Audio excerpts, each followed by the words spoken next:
नमस्कार सर। अभी एक बहुत ही दिलचस्प और एक बहुत ही अतरंगी वाक़या हो गया कि जो पाकिस्तान के विदेश मंत्री हैं और जो पाकिस्तान के बिचौलिया बन रहे थे वो उन्होंने अपने हाथ पैर ही तुड़वा लिए। तो ये क्या मामला हुआ है? नमस्कार जी।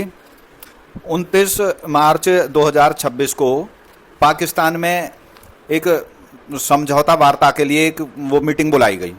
अब इसमें कौन कौन शामिल हुए? एक तो सऊदी अरब के विदेश मंत्री, टर्की के और मिस्र के, और एक पाकिस्तान के विदेश मंत्री। अब पाकिस्तान के जो विदेश मंत्री हैं इसाक डार साहब, ये उनका स्वागत करने के लिए चल रहे थे। वो मिस्र के विदेश मंत्री खड़े थे तो उनका स्वागत करना चाह रहे थे ये। अब इनका पैर फिसल गया उस पे, और पैर भी ऐसा फिसला कि ये मुंह के बल गिरे। पैर हो गए इनके ऊपर, सरगरा नीचे, तो इनका जो है कंधे में फ्रैक्चर हो गया। अब इनको लेने के देने पड़ गए वहां पे। वो तो आए थे कि भाई कोई मीटिंग होगी, कोई बातचीत होगी। अब फिर सब इनकी उसमें लग गए भाग दौड़ में कि इनको हॉस्पिटल पहुंचाओ, ये करो वो करो। ये तो बहुत बड़ा जुल्म हो गया। तो ये एक ऐसी वीडियो वायरल होगी कि पूरी दुनिया में एक जग हंसाई का काम हो गया कि भाई देखो पाकिस्तान ने जो समझौता कितना बढ़िया कराया है कि खुद ही अपने हाथ पैर तुड़वा बैठा पाकिस्तान इसमें। तो बड़ी इंटरनेशनल बेइज्जती हो गई है। भारत में जो उछल रहे थे कि भारत क्यों इस समझौते में नहीं है, तो ये तो कहीं ना कहीं उन्हें भी देखना चाहिए कि जो समझौता करवा रहा है उसी के सिर पैर फूट गए। तो देखिए सर, इसमें पाकिस्तान तो एक ऐसा भूखा नंगा देश है कि उसकी अपनी कोई इज्जत कभी है ही नहीं। अब आप बताइए कि सऊदी अरब के सामने या टर्की के सामने या ईरान के सामने, अमेरिका के सामने पाकिस्तान की क्या हैसियत है? क्या पाकिस्तान किसी से भी कह सकता है कि भाई तुम इस काम को मत करो या इस काम को करो? पाकिस्तान की क्या हैसियत है? पाकिस्तान खुद कटोरा लेकर घूमता रहता है सऊदी अरब में, अमेरिका में। तो बताओ कैसे पाकिस्तान कैसे प्रेशर डाल देगा उन पर? नहीं नहीं भाई, ये बातें तो तुमको माननी होंगी। क्या पाकिस्तान की इतनी हैसियत है कि ट्रंप साहब से कह दे कि नहीं नहीं भाई तुम अपनी सेना को वापस बुला लो? और जो ईरान है वो एक सोवरन देश है, और ईरान तुमको हॉर्मुज खोलना पड़ेगा। तो अब आप एक पता नहीं कौन सी कल्पना की दुनिया में जी रहे हैं कि बस हम ये इकट्ठे हो गए और हमने समझौता करा रहे हैं और हमारी चर्चा चल रही है।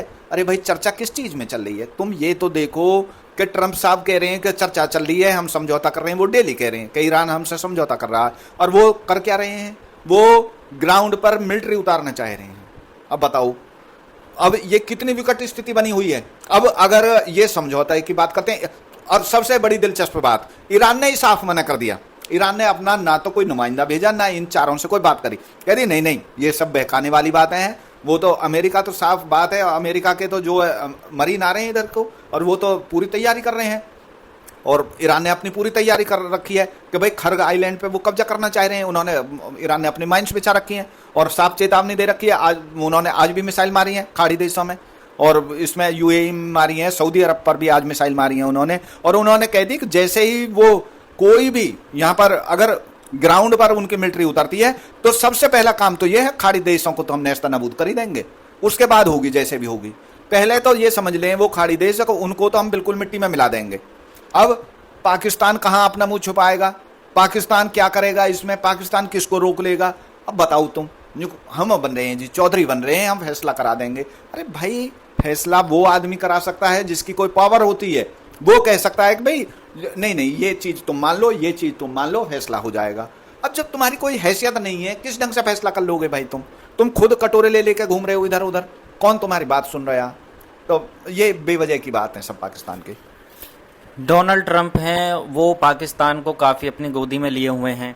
वहीं पाकिस्तान का ये मानना है कि ईरान एक मुस्लिम कंट्री है तो वो भी हमारी बात से इत्तेफाक रखेगा।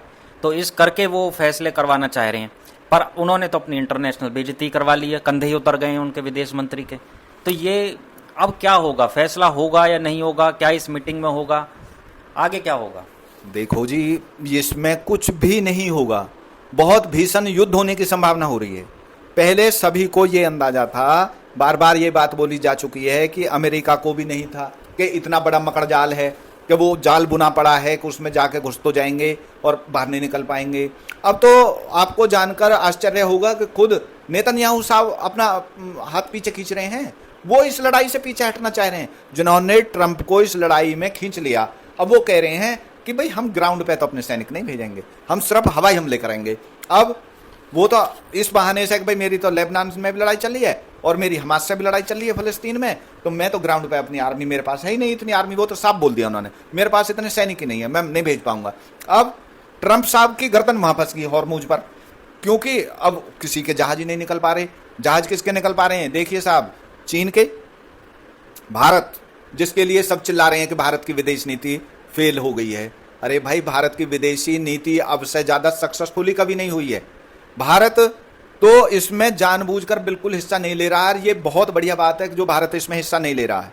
एक बात बताइए सर, कि ये इतना भीषण युद्ध होने जा रहा है और इसमें इतने ज्यादा नुकसान हो चुके हैं, जिस भी पार्टी के लिए तुम कुछ भी कहोगे उसके बुरे बनोगे या नहीं बनोगे?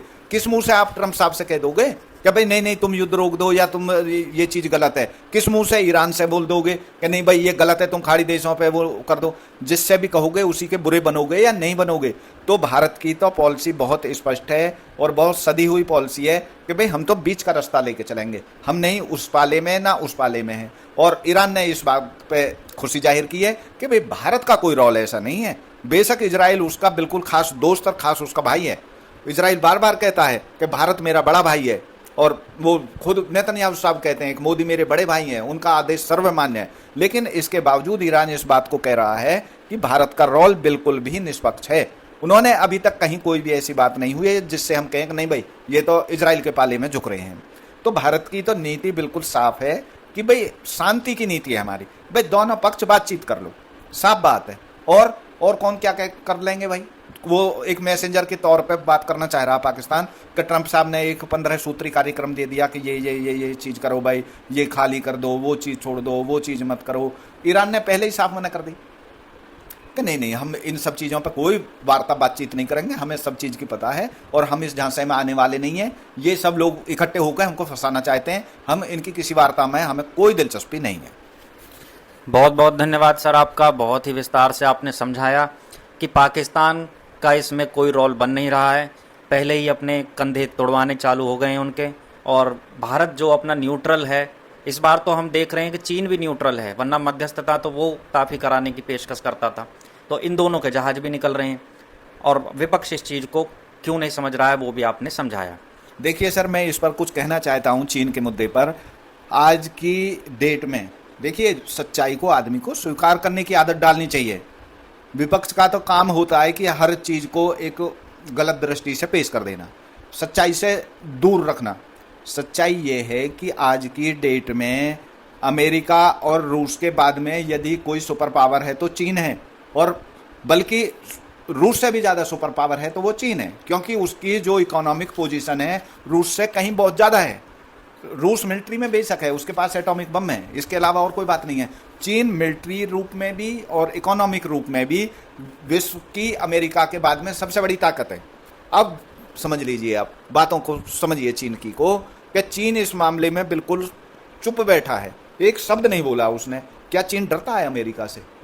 चीन नहीं बोल सकता था इस बात को, जबकि ईरान उसका बहुत करीबी है और ईरान का से 90% तेल खरीद रहा है खरग आइलैंड से वो। लेकिन इसके बावजूद वो नहीं इसमें इंटरफेयर कर रहा है। क्यों नहीं कर रहा है? समझ लीजिए चीज़ों को। रूस यूक्रेन में फंस गया है, लगभग 3 साल होने जा रहे हैं सर रूस को। और अमेरिका, पहले तो लोगों ने ये देखा था कि अमेरिका भाई 2-4 दिन में इन सबको तोड़ फोड़ देगा, खामनेई की मौत हो गई, वहाँ पे कोई पपेट बैठ जाएगा, अमेरिका सुपर पावर है, सब चीज़ों को हैंडल कर लेगा। लेकिन अब देख लीजिए साहब कि अमेरिका वहाँ पर उलझ चुका है, फंस चुका है। तो चीन क्यों चाहेगा कि मैं कोई ऐसी सिरदर्दी पैदा कर लूँ अपने लिए कि मैं अपने बड़ बोलनेपन से अपने के लिए कोई मुसीबत ले लूँ? ये कोई चौधरी वाली बात नहीं होती है कि जी आपको कहना चाहिए जी कि ट्रंप साहब से। अरे ट्रंप साहब किसकी मान रहे हैं? ट्रंप साहब कोई वो हैं, अमेरिका के राष्ट्रपति हैं, वो कह सकते हैं किसी से भी, वो अमेरिका है सुपर पावर। क्या आपको कहना चाहिए ट्रंप साहब? अरे भाई वो अपने कैबिनेट की नहीं मान रहे, अपने मंत्रियों की नहीं मान रहे, अपने पब्लिक वहाँ पे अमेरिका में रोज प्रदर्शन हो रहे हैं, वो उनकी नहीं मान रहे, उन्होंने नाटो की नहीं मान रहे। वो नाटो जो उनके साथ एक कंधे से कंधा लगाकर लड़ाई में खड़ा रहा, वो उसकी नहीं मान रहे, उनको लताड़ दिया, उनको हिकारत की नज़र से देखते हैं। तो भाई इसमें कौन सी समझदारी वाली बात है कि भाई हमको जरूर बोल देना चाहिए ट्रंप साहब से। क्यों बोल देना चाहिए? उनसे बेफालतू का एक बैर मोल ले लेना चाहिए। क्यों मोल ले लेना चाहिए भाई? समझदारी इसी में है। जो पॉलिसी बना रहे हैं हमारे, वो बहुत दूरंदेशी की पॉलिसी बना रहे हैं, बहुत समझदारी की बना रहे हैं। और चीन भी अपनी इसी पॉलिसी पर चल रहा है कि वेट एंड वॉच, कि भाई ये सब चीज़ें अपने ढंग से सेटल होंगी, इसमें भावनात्मक रूप से किसी एक का भी रुख नहीं लिया जा सकता है, नहीं तो अपने पैरों पर कुल्हाड़ी मारेगा जो भी आदमी इसमें करेगा। आप देख लेना साहब, थोड़े दिन में पाकिस्तान की वो कत बनेगी कि कोई सी पार्टी इनको सीधा करेगी, आप देख लेना। तो बहुत बहुत धन्यवाद सर आपका। आपने इसमें और ऐड कर दिया है कि आने वाले समय में जो बिचौलियों की हालत होती है उन पे सबसे ज़्यादा लट्ठ पड़ते हैं, वही पाकिस्तान की स्थिति होने वाली है और ये भूल जाएगा आगे मध्यस्थता करना भी। बहुत बहुत धन्यवाद सर। धन्यवाद सर।